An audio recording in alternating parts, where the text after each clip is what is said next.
Oh, say, can you see by the dawn's early light what so proudly we hailed at the twilight's last gleaming, whose broad stripes and bright stars through the perilous fight o'er the ramparts we watched were so gallantly streaming, and the rocket's red glare, the bombs bursting in air, gave proof through the night that our flag was still there. Oh, say does that star-spangled banner yet wave o'er the land of the free and the home of the brave?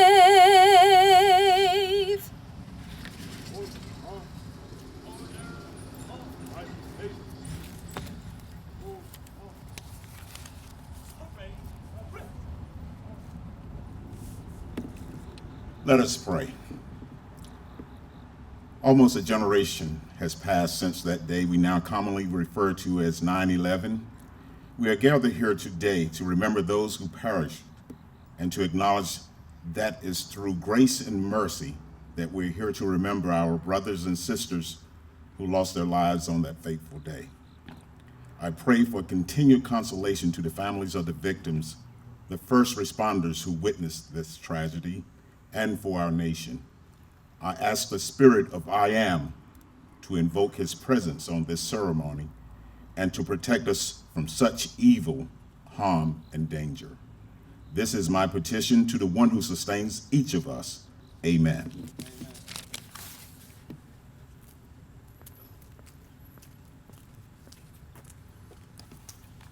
Good morning, faculty, staff, and students.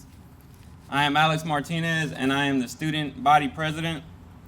This morning we have come together to remember the tragedy that took place in our country on September 11th, 15 years ago, when our way of life, our very way of freedom, came under attack in a series of deliberate and deadly terrorist attacks. We are privileged to have Wang Lan, retired campus security and safety director and former chief of police for Nash Community College, with us today to share his thoughts about that tragic day. His law enforcement experience includes 34 years of service with both municipal departments and sheriff's offices. He has served in a number of departments, including chief of police for 6 years in Spring Hope. In 2000, he had a heart attack and decided to change to the teaching side of law enforcement. He spent 15 years at Nash Community College and held numerous positions at the college. He spent 7 years as a BLET in-service director and still serves as a qualified assistant for the BLET program. The college created a new position in July 2010 as security and safety director, and he moved into that position. He was instrumental in starting Nash Community College Police Agency in 2011, and he served as their first chief of police until retiring in 2016. Since his retirement, he has been working part-time with Nashville United Methodist Church and spending more time with his family. Please join me in welcoming Mr. Wang Lan.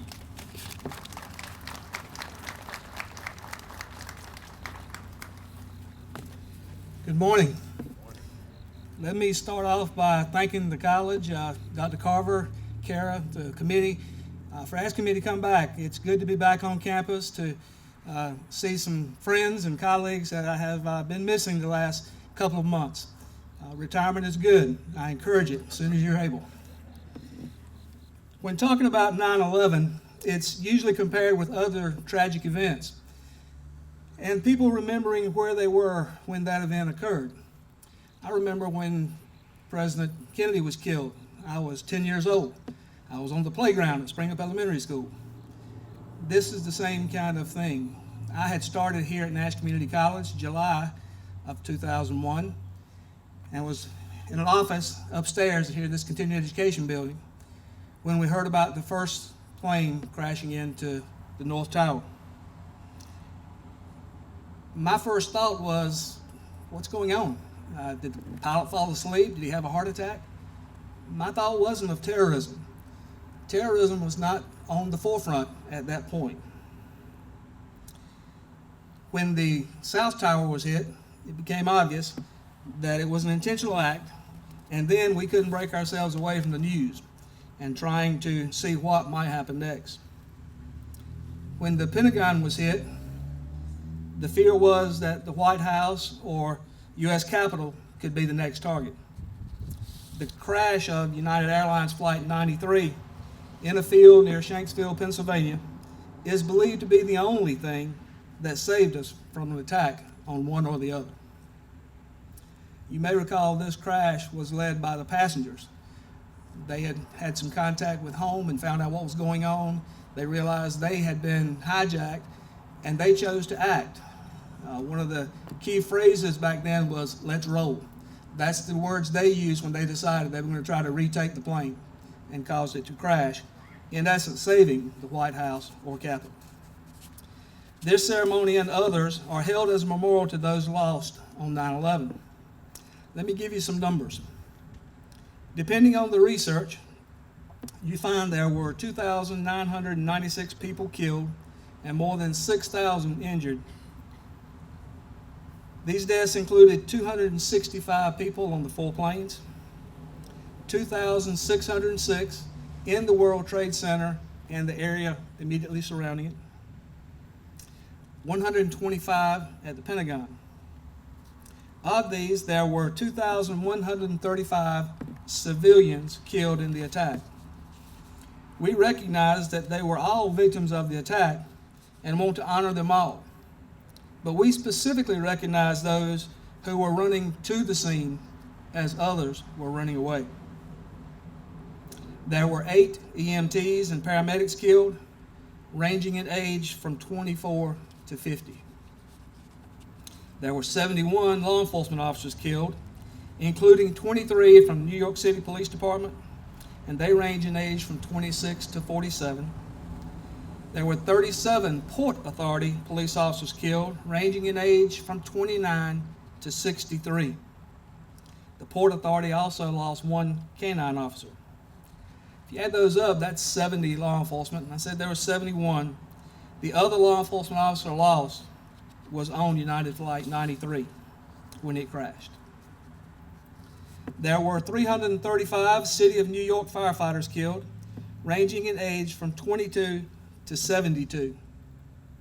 At 72 years of age, Fire Department New York Commissioner William Feehan responded to this call to help rescue others, costing him his life. Since 9/11, it has been reported that 1,400 rescue workers who responded to the scene during and after the attack have died, with many of the deaths attributed to toxins at Ground Zero. John chapter 15, verse 13 states that greater love has no one than this, to lay down one's life for one's friends. At this time, I would like to ask everyone to just take a moment of silence in remembrance of these first responders and the civilians killed in this attack.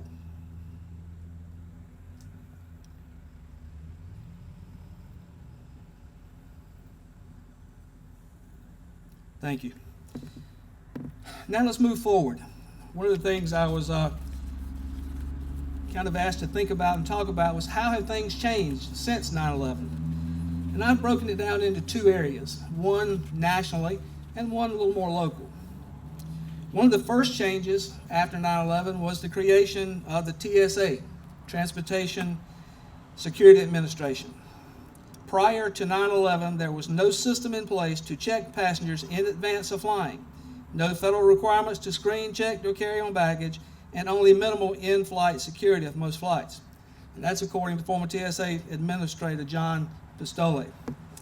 Think of the lines and baggage checks we insure today before we can even get on the plane, as well as the record checks, the no-fly list the government has, and is required to check before every flight. A second change is in the area of immigration. About 1 year after 9/11, U.S. immigration policy changed and became much stricter.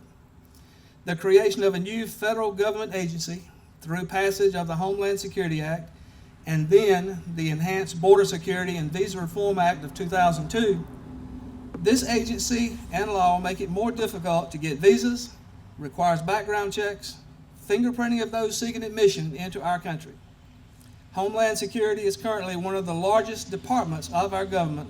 Their budget this year is over $41 million. A third change included giving up some of our rights in an effort to find terrorists.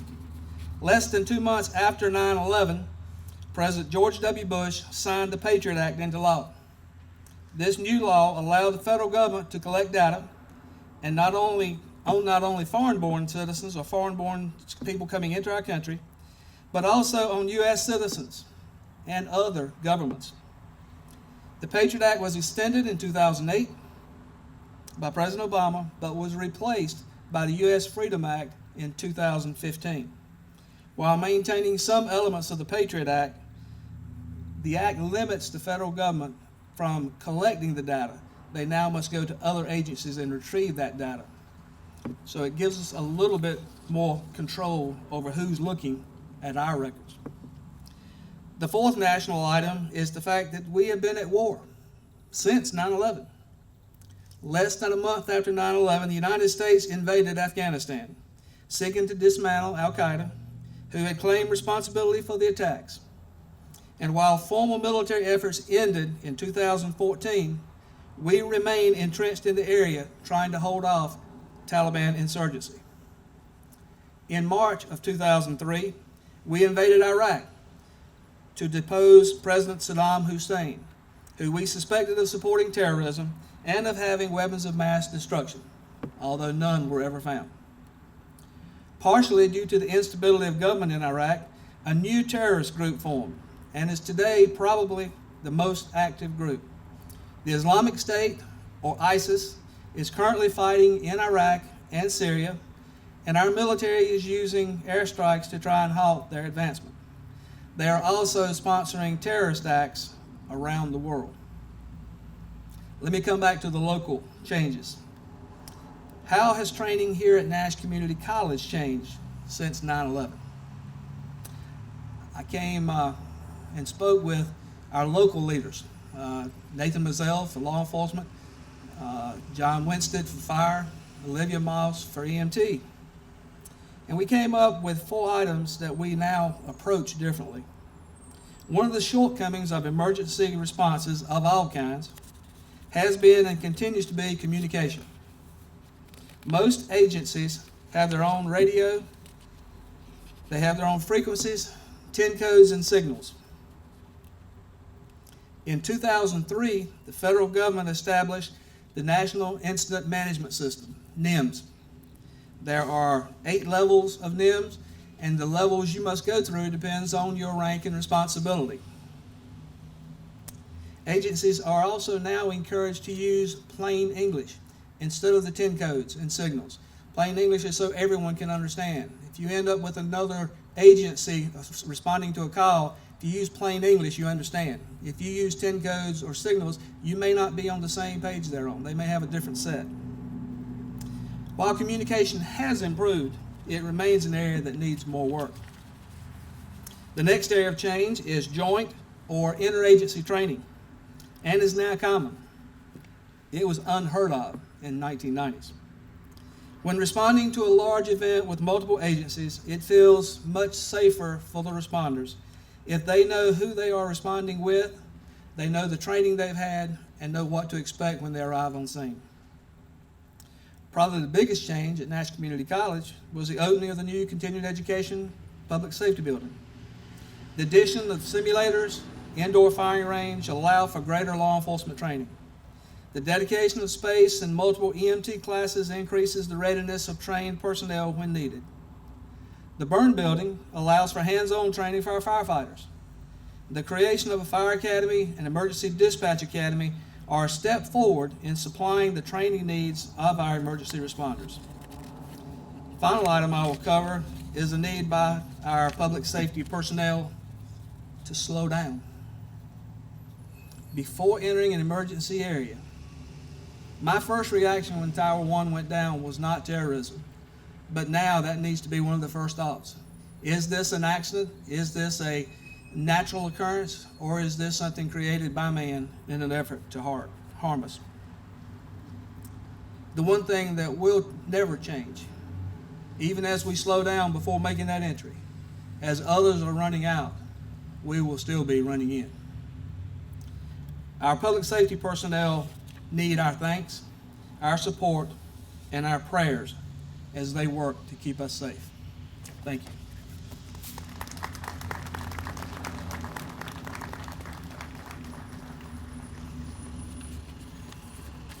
Hello, my name is Tiffany Basel, and I run as the Secretary for Student Government Association. We would like to thank Mr. Lamb for coming here today to remember one of the most tragic days in our history and to honor those that lost their lives that day. We ask that you remember the courage of our policemen and women, firefighters, and EMS who rushed into 2 burning towers to bring thousands to safety.